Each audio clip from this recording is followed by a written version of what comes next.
Throughout Black History Month, we're highlighting different stories and people right here in Southern New England. We are. So one exhibit in the Barrington Public Library is showing us that American history represents, of course, more than just one demographic.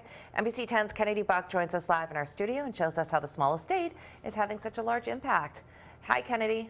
Hey, good morning, Mario and Allison. Rhode Island was the first state to send enslaved Africans into the Revolutionary War, a period when our country was just on the edge of freedom. Well, one group of men helped make that dream possible. The statewide celebration of America's 250th anniversary of independence. On the second floor of the Barrington Public Library, a door is open to a world of knowledge, all thanks to a federal grant funding made to help plan programs celebrating America's 250th birthday. This milestone gives us an opportunity to pause and dig into some of the history that we might not ordinarily know.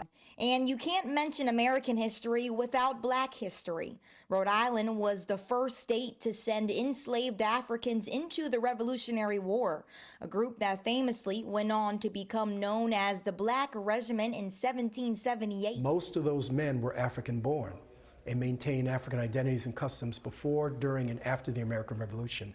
A painting titled "Brave Men as Ever Fought" hangs in the center of the exhibit, depicting some of the hardships and strengths from that time. This was a forced enlistment.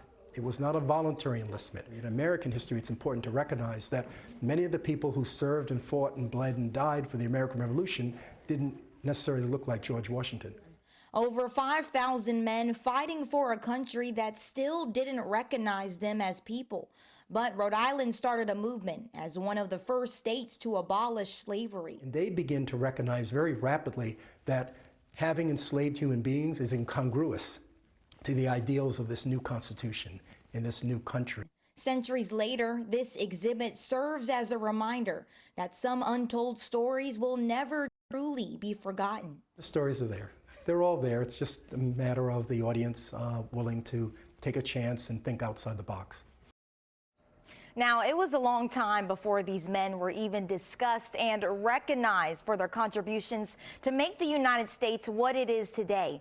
But their stories will forever continue being told right here in Rhode Island. You can learn more by visiting the exhibit, which will be in the Barrington Public Library until the end of the month. In studio, Kennedy Buck, NBC 10 News.